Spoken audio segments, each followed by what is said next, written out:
चल जाला गोली, हमरा जवानी के लागेला बोली।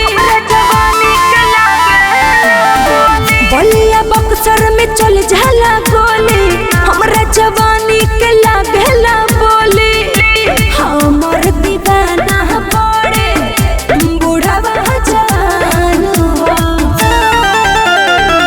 हो तू वही रन के खेले के समान हो, हसीना तभी बचता हर जान हो तू वही रन के खेले के समान हो, हसीना तभी बचता हर जान हो। सचो में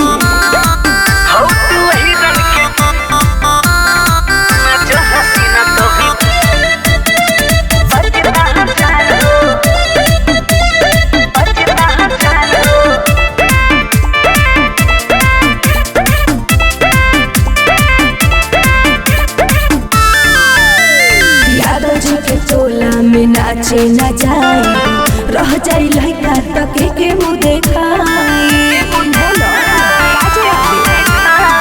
मऊ गोरखपुरा जमकाढ़ में जइबू, जब जिक लइका के मम्मी कहबू। सुना नव छठियन के हाई दिल के परान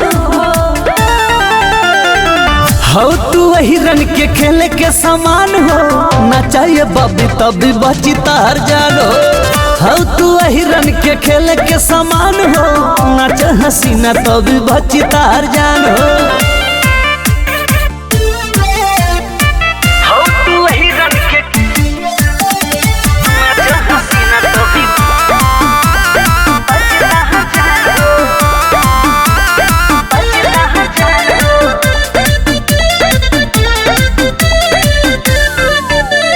यादव जी चली करे तो अरिया, तबे जवानी के लूटा नच हिलाई के पातर कमरिया, तोर कबूतर में खो सब न बरिया। हटना अभिषेक पे दर्द के दिलवा के जान